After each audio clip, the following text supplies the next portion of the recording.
turn your Bibles to Psalm 90. Today, as we stand at a crossroads, in a sense, don't we? We're saying goodbye to 2023. Almost seems surreal to hear myself say that. And then we're saying hello tomorrow to 2024. Our story for 2023 has just about been completely written. There's not much more you'll add to it. Maybe a couple of things today. You can look back, and we all can look back at our victories that we experienced this year, the challenges that we had and went through this year, maybe even some defeats that you endured and hopefully learned from in 2023.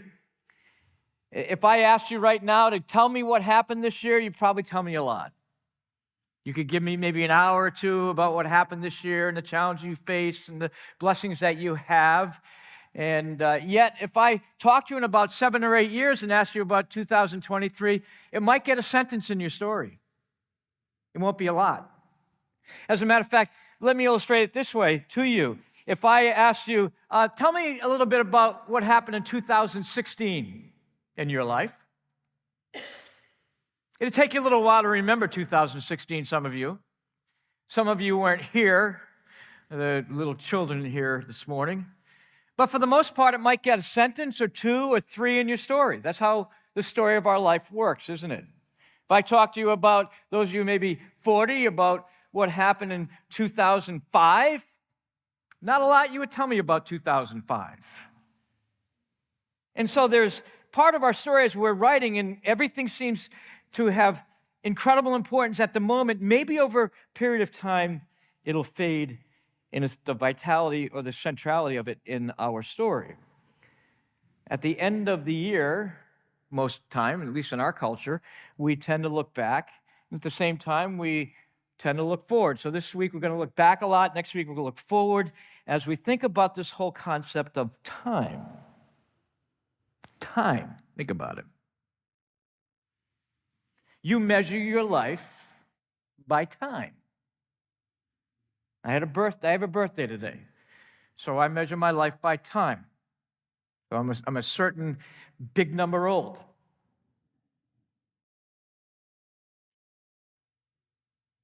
Time. God's given us the same amount of time. You don't get any more than I do, right? Every day we get the same amount of time.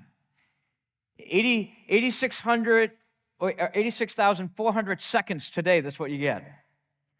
1,440 minutes, we all get the same amount of time, 24 hours, and we invest that time every day. There's no such thing as a 26-hour day, right? We don't get an extra day a week, even though the Beatles tried to convince us there were 8 days a week.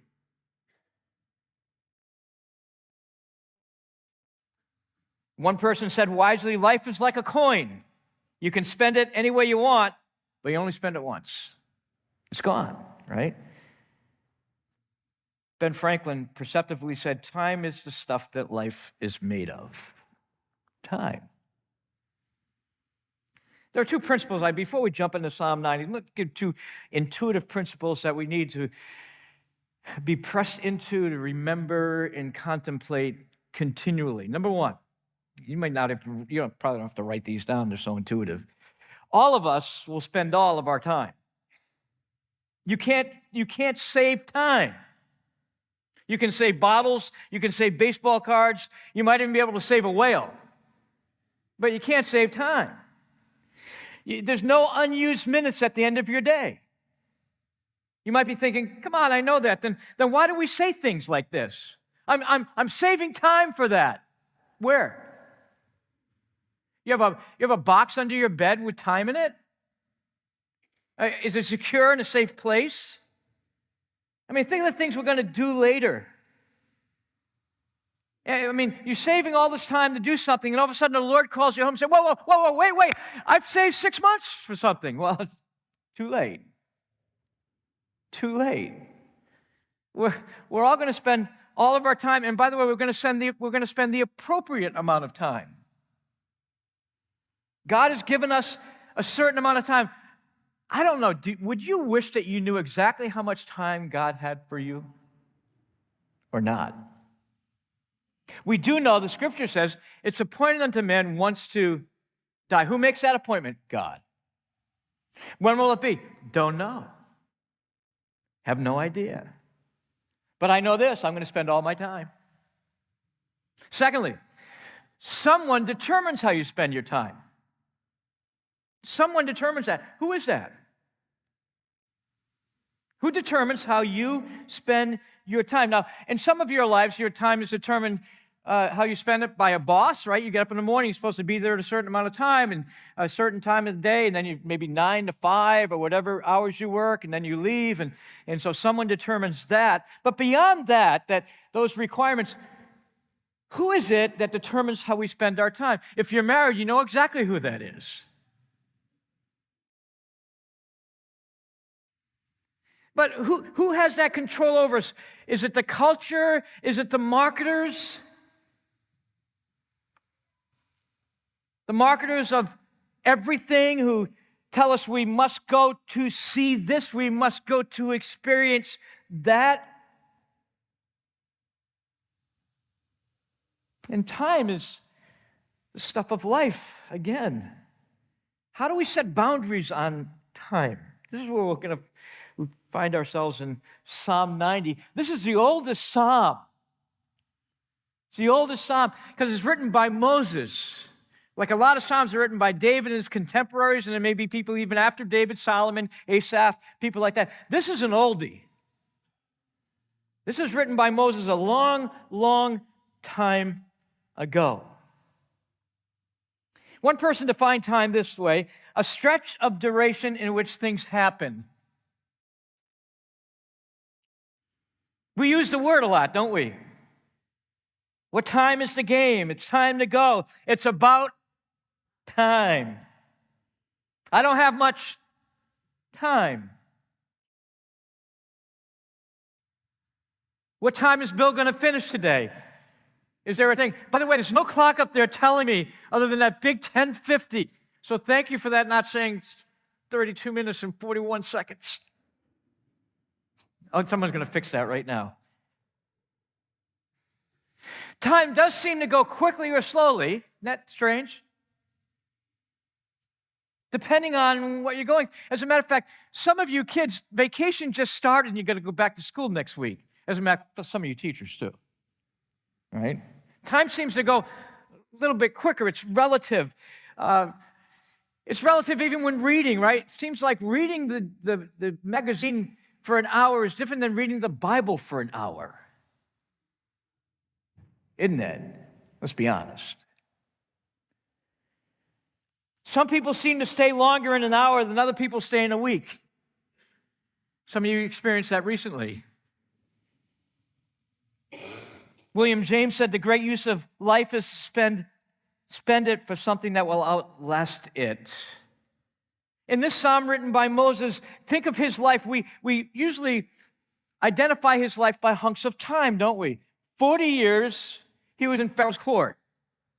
40 years he was the second most powerful person in the country. Then the word was out on him that he had been involved in a murder, so he left and he spent the next 40 years in the backside of the desert. So 40 years in Pharaoh's court, 40 years in the backside of the desert. And while he's there, God speaks to him and says, I want you to go tell Pharaoh to what? Let my people go. They're in bondage. I've made a promise to them. I'm going to keep my promise to them. You're going to be the person who's going to be the deliverer of the people from bondage, pointing to the great deliverer, Jesus, who would deliver people from their spiritual bondage. And so he does that and spends that last 40 years of his life not only there, but wandering around a desert, waiting to get to a promised land, but never quite arriving. 40, 40, 40. It's nice round numbers, easy to remember. But as those last years of his life, as they're in the wilderness and they're wandering around for 40 years, about 38 years, as they're doing that, people are dying every single day. They're living in the most rudimentary type of conditions because they don't have homes, they don't have a place where they're staying. they're bivouacking, and then they're moving on, and they're bivouacking again, and moving on, and they're bivouacking again, and they're kind of wandering around in circles for 40 years. Moses is leading this motley crew who likes to complain. But let's face it, we all complain. And then finally, he dies in the wilderness. But before he dies, he writes a psalm about time. Fascinating when you think about it. This psalm has 3 stanzas. 1 to 6 is a stanza to song, right? These are songs. 7 to 12 is a stanza, and then 12 to 17 is a stanza. And what we see is in the first couple of stanzas, there are 3 things that we need to do, what we need to remember and what we need to know. That's important, what we need to learn or do. Then the last thing is how we need to pray. So if we're going to look at that, and you have that in your outline this morning. So let's jump in. And so in light of time, in the light of the fact he's watching these people die, and he knows, by the way, he died a long time ago. He knows that life is terminal, as all of ours is, or are. And so that's the way life is, right? And so he's writing this probably near the end of his life, and he says this. Look at it, verse 1. This is a prayer. Lord, you have been our dwelling place in all generations. He starts out with theology proper, the study of God. That's all. Theology is God, right? And theos is God, and ology is study of. So when you're studying God, you can make the word too big sometimes, but you're thinking of God. These are God principles. And so, no matter every generation that's ever existed, the king is God. He's the continuum. We change. We come and we go, don't we? In 100 years from now, if the Lord hasn't returned yet, there'll be another group of people in here, and none of you will be one of them. You can eat right. You can exercise your brains out. You won't be one of them. We're passed on. That's how it works. And so, but the continuum is God. God. By the way, you will exist. You won't just leave and be gone from existence, but you have to at least consider, where will you be? Where will you be? Because the one thing that is God. You see that? And you've been our dwelling place every generation. Before the mountains were brought forth, or ever you had formed the earth and the world, from everlasting to everlasting, you are God. You are eternal. You are eternal. From this point forward, we have continuation of existence, but none of us are eternal. You weren't a frog before you became a horse, then ended up being nice enough to become a man. That's not how it works. You have a point of beginning, the gestation of your being. Do I have to get into a biology class here? I'd have to call Jeff here to make it accurately. But from that point on, the egg was fertilized and you began. You didn't realize it until I don't know when. Most of you don't remember coming out of the birth canal. I was asking some of our kids before Christmas, what's the first thing you remember getting for Christmas? And some of the parents were there. And they were starting with like 6 years of age. Well, I remember when I was 6, I got. And so I said to the parents, then don't buy them anything before that. They won't remember anyway. By the way, that doesn't count for grandparents. We're on borrowed time. We'll buy them anything we want.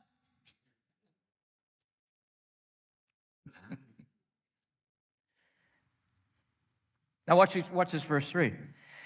You return man to dust and say, return, O children of men. You're the sovereign over life. You're the sovereign over how long someone lives. It's your design that people come into the world. It's your design when they leave the world. That's all in your hands, God. He's recognizing that. And then he says this. This is what we need to remember. Watch this. 1,000 years in your sight are like yesterday when it's past. Yesterday, it's 24 hours. Well, let's whittle that down. Maybe it's like more like 1,000 years would be like a watch in the night. There are 4 watches in the night. And so, I mean, think about it. It would be like a watch. 1,000 years is like 4 hours to you, God. 3 hours to you, God. You're not bound by time. That's what he's saying. This isn't an exact equivalent going on here. This is a way of saying, this is an anthropomorphic way of saying you're not bound by time.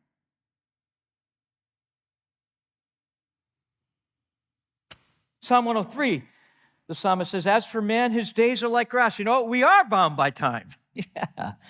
He flourishes like a flower in the field. As the wind passes over, it is gone. Its place knows it no more. Isn't that what he says here in the psalm? Look at it.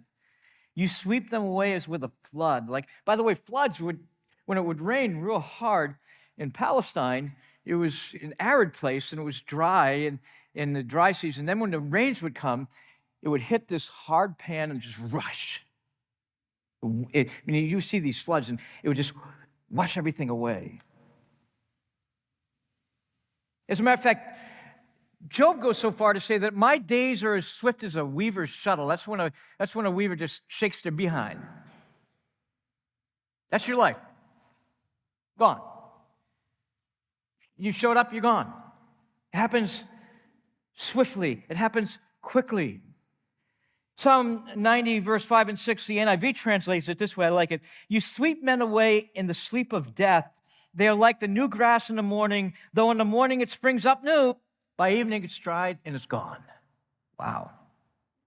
You see it clearly when you have kids, right? One day they're playing in the backyard. The next day they're getting married. And if you have a bunch of girls, you're broke.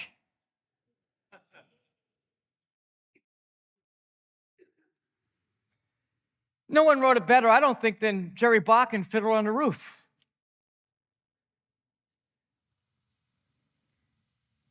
Sunrise, sunset.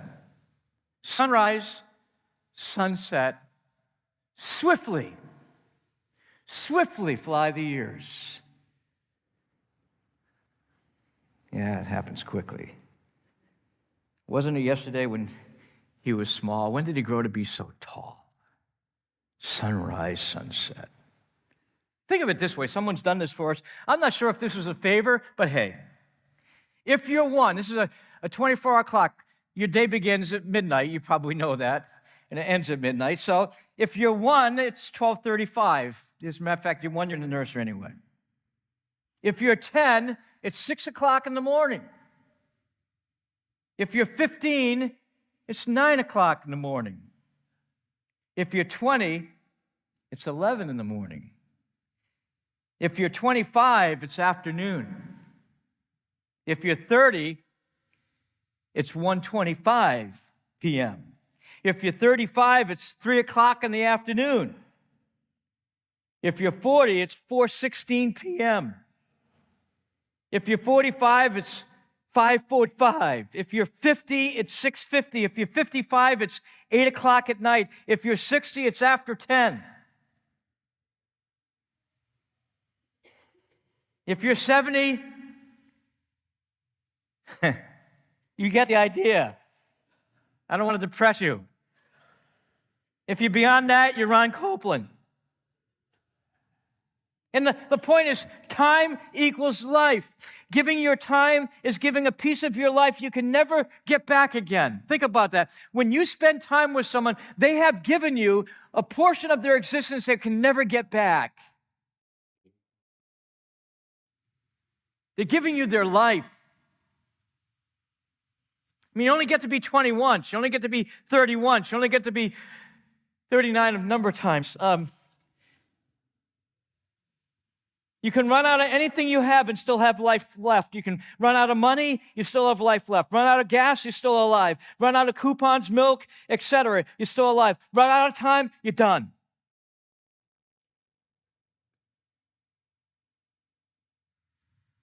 You'll hear the voice of the wizard. Drizzle, drizzle, drazzle, drone. Time for this one to come home. Now, if you know what I was just talking about, you're old. Think about it.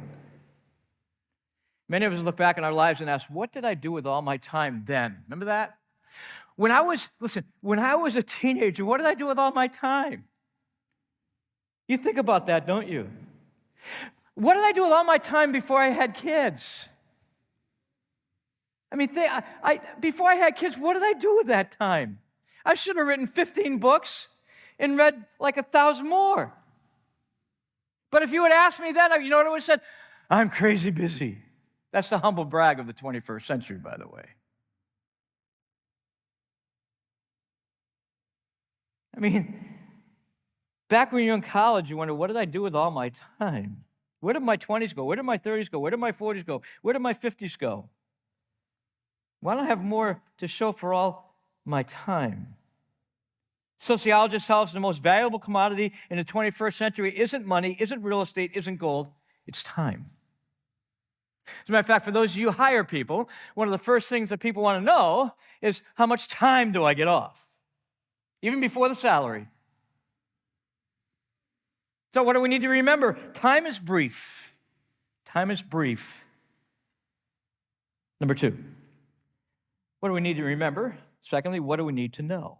What do we need? So we'll look at verse 7. We are brought to an end by your anger, by your wrath. We are dismayed. This is the children of Israel in particular are under the judgment of God for their unwillingness to believe God when he offered them the promised land, and they rejected it, remember? And so because of that unbelief, you're going to wander around for all these years, and everyone over 18 years old is going to die. And so they're experiencing the judgment of God. But we all experience the judgment of God. Why? Because the wages of sin is death. That's why we die. We die because we're sinners, and that's the judgment for our sin. That's, by the way, if you want to put it in the old commercial that John Houseman used to say, it's because we earned it. What do we earn? We earn death. That's what we owed, because God clearly speaks. We clearly reject his wisdom and his law, and because of that, the wages of our sin is death. The soul that sins, Ezekiel said, will surely what? Will surely die. And so in a general sense, we all experience the judgment of God someday when we die. And by the way, and that points us to the reality that someone's going to come someday and pay that penalty for us. And that was Jesus. After all, Moses kind of penned there in Genesis 3 the first mention of the gospel, didn't he? That there was going to be a division put between the woman's seed and Satan's seed, and there was going to be one who was going to come, who was going to be born to redeem, to deliver. Moses was the picture of that. But at this point, they're experiencing the wages of their sin. Notice what he says in verse 8. You've kind of set that. Watch this. Isn't it interesting how he says it? You have set our iniquities before you, our secret sins in the light of your presence. Does that comfort you in any way? The only place you can hide in your sin is at the foot of the throne of God. Wow, that's it. Whenever we sin, is if we marched up before the throne of God and said, I'm doing this. Or if you have a 2-year-old, mine.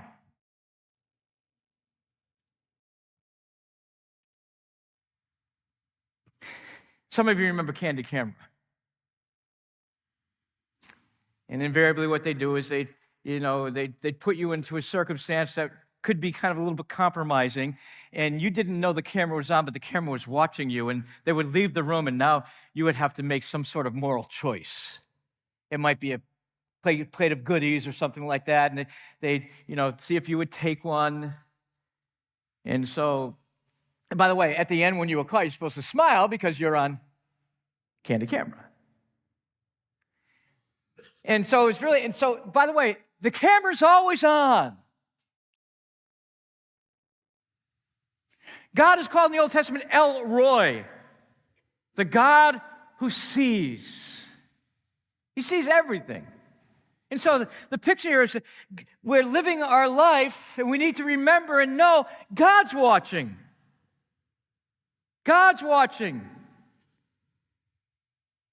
And then he goes on, and he says, all of our days pass away under your wrath. We bring, oh, this is so sobering right now, today, on my birthday. The years of our life are 70, or my 70, man, getting so close. By reason of strength, maybe you're in good shape, 80. Yet their span is but toil and trouble. They're soon gone and we fly away. Now remember, they're experiencing this wrath of God in the wilderness. But listen, compared with heaven, this is toil.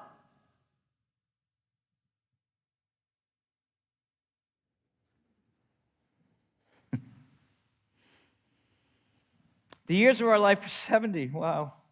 Now look at this. Who considers the power of your anger or your wrath according to the fear of you or the worship of you? I remind you how many people are dying here. People are dying every day. 2 million in 40 years. It comes out to 50,000 a year, 4,247 a month, 961 a week, 137 people a day. You know what they saw every single day, day after day after day? They saw this: the wages of sin is death. They couldn't get around that. Death is not the end, but it's the end of our life here on earth. And we need to remember that. So our life is transient, and we need to know something. Not only is it quick, but God's watching. The most important audience in our life should be the audience of one: God. Paul talked about that in Galatians 1. He says, I made a determination in my life not to live it to please men. I want to live it to please God. Why? Because he's the one who sees all. He's Elroy. And so we need to remember, we need to know. And then thirdly, well, what do we need to do? I'm glad you asked. Look at it. There, verse 12. So, and I would say better, we need to learn. What do we need to do? We need to learn. What do we need to learn? Teach us to number our days. Now, that's tough because you don't know how many you have, but you do know they're short, and you do know that God is watching. Why? That we might get a heart of wisdom. See, every day that you get, because they're so short, is a gift from God. We don't know how many gifts we have left, but they're a gift from God, and so utilize it well. Live wisely, choose wisely. Wisdom is in the Old Testament, is the skillful application of truth to life. It's living what you know. It's living out your ethic. It's living out your God view.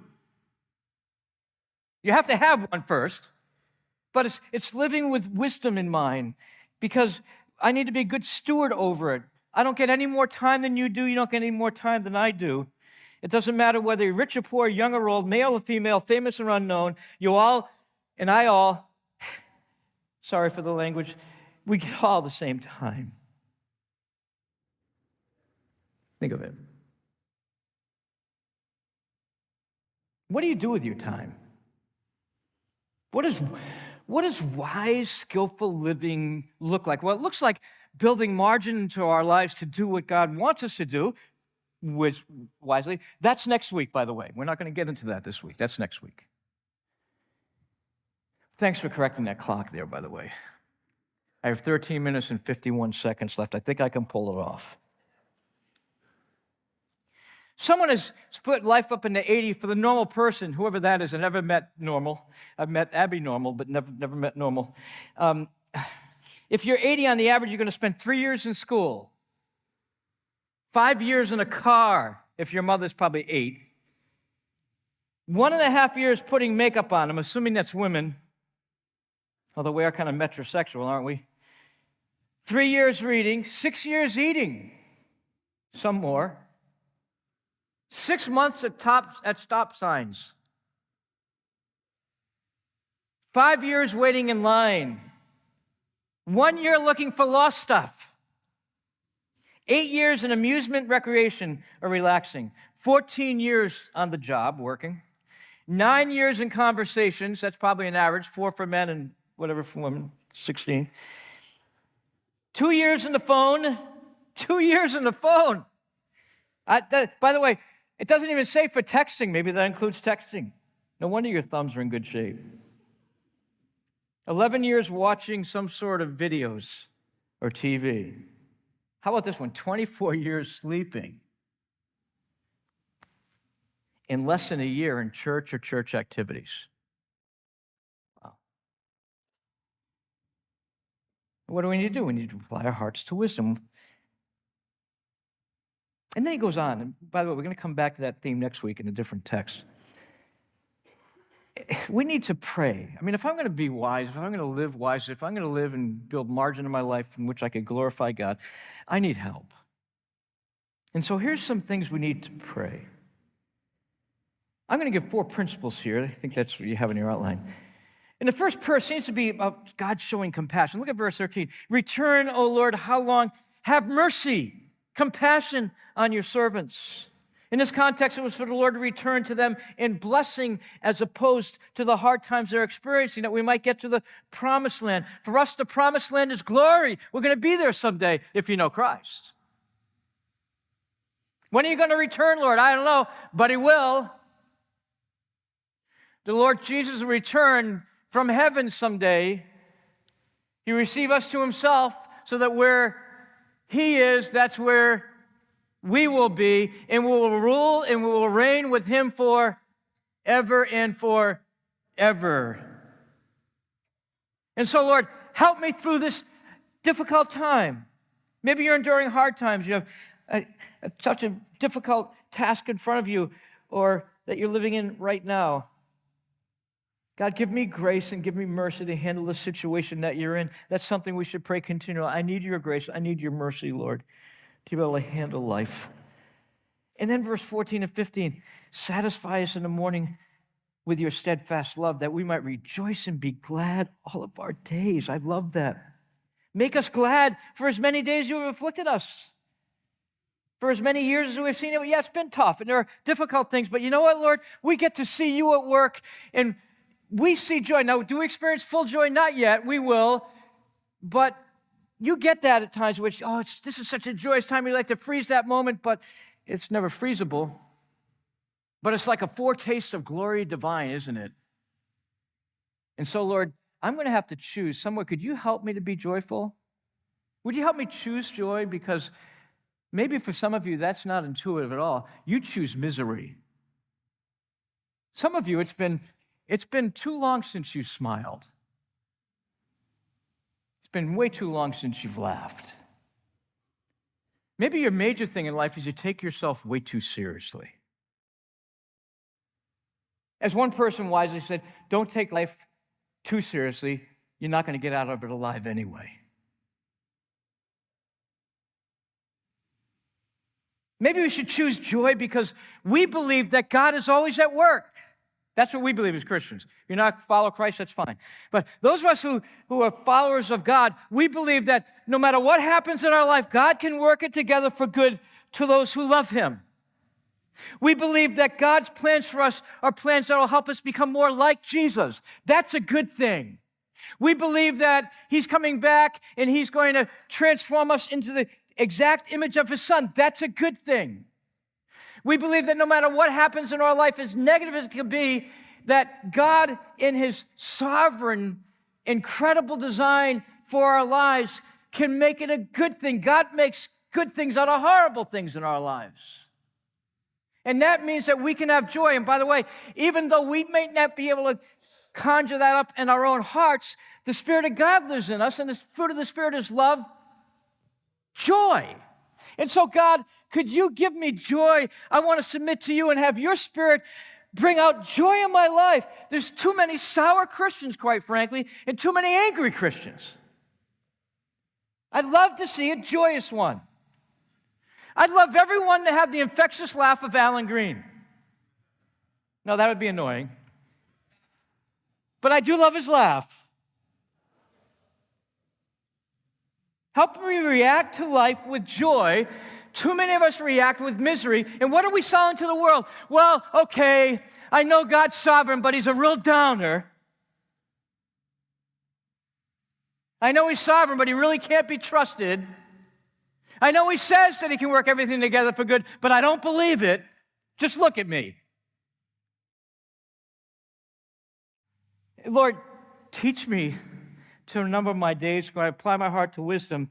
And give me joy as I face life, because there's too many reasons to choose misery.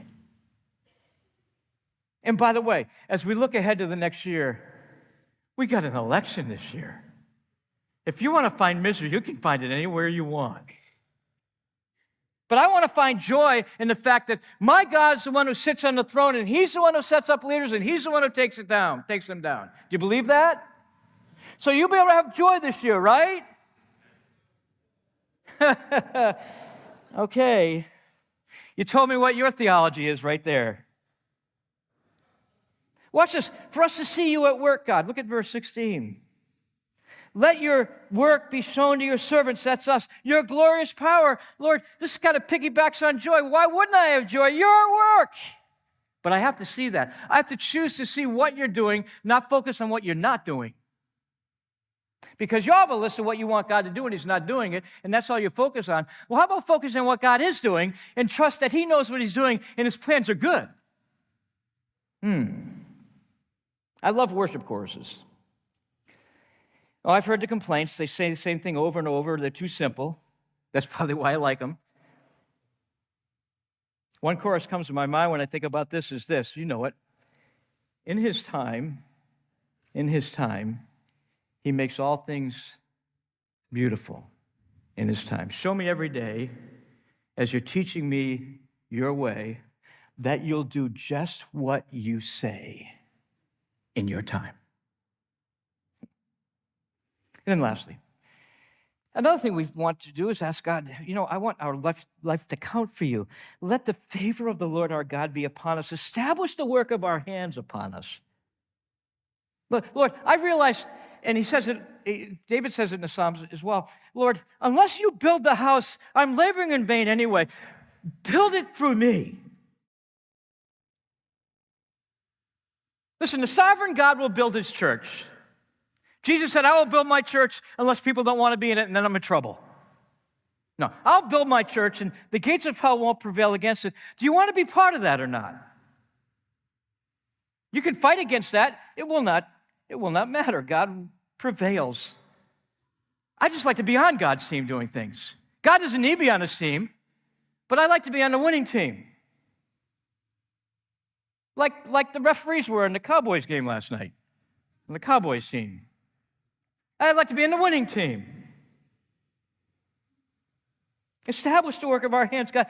Use me for your glory. Since today is a gift that you give me, I want to use it for your glory. Since today is a gift that you give me, I want to use it for your glory. That should be our prayer every single day. Since today is a gift that you give me, I want to use it for your glory.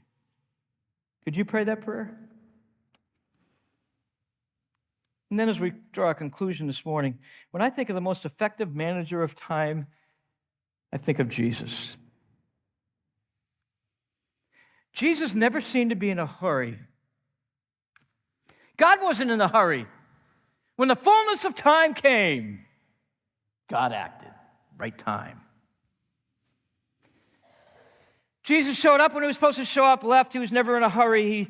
He squished a lifetime of ministry into 30 years. And by the 33 years, and you say, well, if I'm going to live 33 years, I want to minister like from the time I'm 1. He started his public ministry at 30. Well, you can't do much in 3 years. Oh, time revolves around his birth and death. Oh, can't do much. Never in a hurry. Some of us are way too much in a hurry. And he accomplished his Father's will.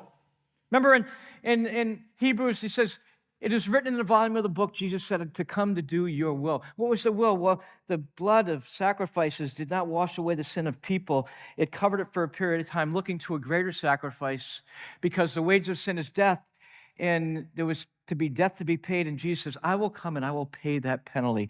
I will come and I will live the life that no human being can live, perfection, and I will not be culpable to die, but I will die, and I will take the penalty for all my sheep on me, and I will die for them. And I will rise again to give them what they don't deserve, a life.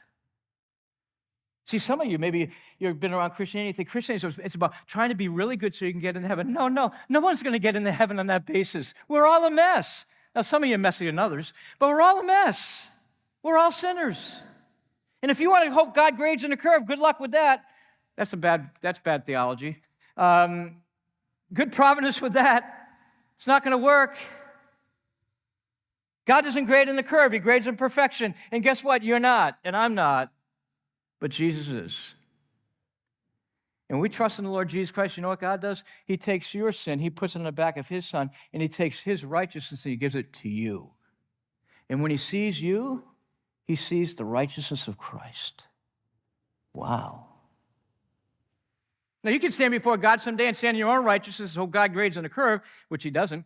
Or you can come to God through Christ and say, you know what? I need the righteousness of Christ. I believe he lived a perfect life, died on the cross for sin. He rose again. I need him. I need him. I'm coming to you, God, through Christ. That'd be a great way for some of you to end this year and begin a new life next year.